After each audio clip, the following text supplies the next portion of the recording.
नमस्कार। आज हम दिल्ली की हालिया राजनीतिक और आर्थिक तस्वीर पर एक नजर डालने वाले हैं हाँ बिल्कुल। कई सारे स्रोत हैं हमारे पास, कुछ रिपोर्ट्स, कुछ लेख। और ये दिखा रहे हैं कि शहर में ना एक तरफ तो बड़ा राजनीतिक फेरबदल हुआ है और अर्थव्यवस्था भी ठीक ठाक चल रही है। हाँ, लेकिन कुछ अंदरूनी चुनौतियां भी हैं जिन पर ध्यान देना जरूरी है। तो हमारा मकसद यही है कि इन स्रोतों से जो जरूरी बातें हैं वो निकाल कर सामने रखें। बिल्कुल। जैसे ये 27 साल बाद भाजपा की वापसी हुई है। हाँ, और जीएसडीपी, प्रति व्यक्ति आय, ये आंकड़े तो बढ़िया दिख रहे हैं। पर क्या सब कुछ इतना सीधा है या कुछ और परतें भी हैं? चलिए इसी को थोड़ा गहराई से देखते हैं। ठीक है। तो शुरुआत राजनीति से करते हैं। फरवरी 2025 के विधानसभा चुनाव, ये तो काफी बड़ा उलटफेर था। हाँ, बहुत बड़ा। 27 साल बाद भाजपा की वापसी हुई दिल्ली में।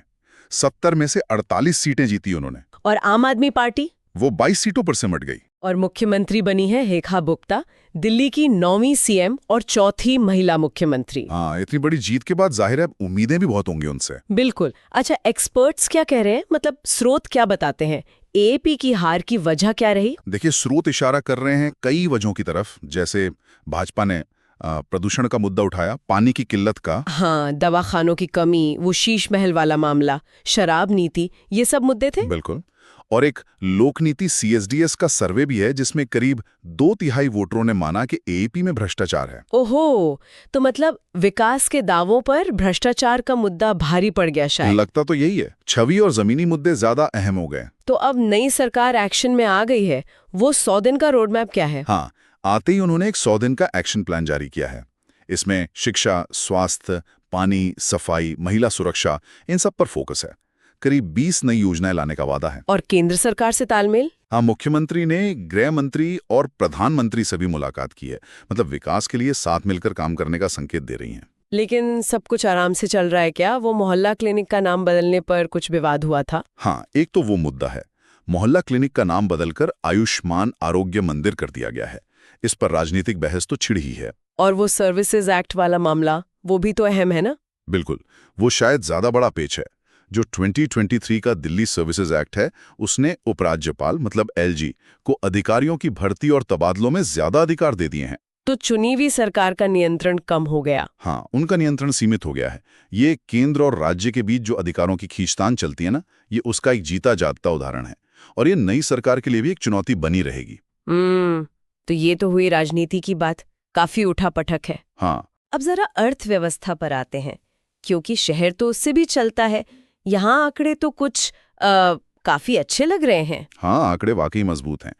2023-24 में दिल्ली की GSDP करीब 11 लाख करोड़ से ज्यादा रही। और बढ़ोतरी कितनी? सालाना 9% से ज्यादा की ग्रोथ। अरे वाह। और वो प्रति व्यक्ति आय वाली बात, वो तो कमाल ही है। हाँ, वो भी। दिल्ली की प्रति व्यक्ति आय 4.61 लाख पहुंच गई है। और ये सिर्फ 2 साल में 22% बढ़ी है। 22% कमाल है। सोचिए, देश की आबादी में दिल्ली का हिस्सा सिर्फ 1.5% है, लेकिन नेशनल GDP में योगदान करीब 4% का। ये आंकड़े तो सच में प्रभावशाली हैं। दिल्ली की आर्थिक ताकत दिखती है इनसे। बिल्कुल। और राजकोषीय स्थिति भी देखिए। पिछले 2 साल मतलब 21-22 और 22-23 दोनों में रेवेन्यू सरप्लस रहा है। सरप्लस? मैंने आमदनी खर्च से ज्यादा। हाँ, 2022-23 में तो ये 14,457 करोड़ का सरप्लस था। टैक्स कलेक्शन भी अच्छा बढ़ा है, करीब 18%। और महंगाई, बेरोजगारी, महंगाई दर भी कंट्रोल में है, 2.8%, जो राष्ट्रीय औसत से काफी कम है। और बेरोजगारी दर, जो कोविड के बाद बढ़ गई थी, वो 6.3% से घटकर 1.9% पर आ गई है 2022-23 में। तो सुनने में तो सब हरा हरा लग रहा है, लेकिन क्या सब कुछ इतना ही अच्छा है, या इन चमकते आंकड़ों के पीछे कुछ चिंता की बात भी छिपी है? हाँ, यहीं पर कहानी थोड़ी बदलती है। मतलब एक बड़ी चिंता है पूंजीगत व्यय में कमी। पूंजीगत व्यय मतलब कैपिटल एक्सपेंडिचर? हाँ, यानी वो पैसा जो लंबे समय तक चलने वाली संपत्ति बनाने में खर्च होता है। जैसे नई सड़कें, फ्लाईओवर, अस्पताल, स्कूल। अच्छा, तो इसमें कमी आ रही है? हाँ, खासकर सड़क, सफाई, स्वास्थ्य जैसे जो जरूरी क्षेत्र हैं, उनमें ये निवेश कम हो रहा है। तो इसका मतलब ये हुआ कि भविष्य के विकास की जो नींव है वो थोड़ी कमजोर पड़ सकती है। बिल्कुल। अगर आप आज भविष्य के लिए जरूरी इंफ्रास्ट्रक्चर में निवेश नहीं करेंगे तो कल विकास की रफ्तार पर असर पड़ सकता है। और कोई चुनौती? एक और बात है, जो सरकारी कंपनियां हैं जैसे दिल्ली परिवहन निगम यानी DTC जी। या बिजली वितरण कंपनियां, वो लगातार घाटे में चल रही हैं। अच्छा, तो ये भी एक बोझ है सरकारी खजाने पर। हाँ बिल्कुल, तो ये कुछ ढांचागत कमजोरियां हैं जिन पर ध्यान देना होगा। तो इन चुनौतियों से निपटने के लिए कुछ योजनाएं हैं क्या नई सरकार के पास? कुछ योजनाएं तो हैं, जैसे रोजगार बढ़ाने के लिए 5 साल में 20 लाख नौकरियां देने का लक्ष्य रखा गया है। 20 लाख नौकरियां? ये तो बड़ा लक्ष्य है। हाँ, लक्ष्य तो बड़ा है। और जो पुरानी औद्योगिक जमीनें हैं उन्हें बेहतर बनाने की भी योजना है। और ऊर्जा के क्षेत्र में? हाँ, 2022 की एक सौर ऊर्जा नीति है। उसके तहत सौर क्षमता को 6 गीगावाट तक बढ़ाने का लक्ष्य है।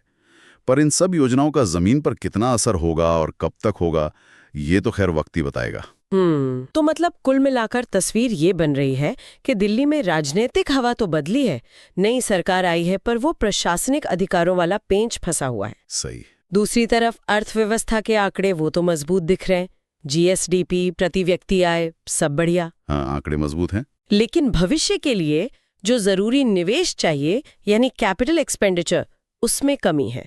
और पुरानी दिक्कतें जैसे सरकारी कंपनियों का घाटा, वो भी मौजूद है। आपने बिल्कुल सही सार निकाला। दिल्ली एक ऐसे मोड़ पर खड़ी है जहां आर्थिक संभावनाएं तो बहुत हैं, जबरदस्त पोटेंशियल है, लेकिन उसका पूरा फायदा उठाने के लिए राजनीतिक स्थिरता और प्रशासनिक स्पष्टता, ये दोनों बहुत जरूरी हैं। तो नई सरकार के सामने डबल चैलेंज है। एक तो इन अच्छे आर्थिक आंकड़ों को बनाए रखना, और साथ ही इन ढांचागत चुनौतियों से निपटना। विकास भी करना है और पुरानी कमजोरियों को भी दूर करना है। सही कहा। तो आज की इस पूरी बातचीत के बाद एक सवाल मन में आता है, सोचने वाली बात है कि क्या दिल्ली की ये जो मजबूत अर्थव्यवस्था है और ये जो नई राजनीतिक दिशा बनी है, क्या ये दोनों केंद्र और राज्य के बीच शक्तियों के इस मुश्किल समीकरण के साथ तालमेल बिठा पाएंगी? ये वाकई एक बड़ा सवाल है और इसका जवाब ही दिल्ली का भविष्य तय करेगा।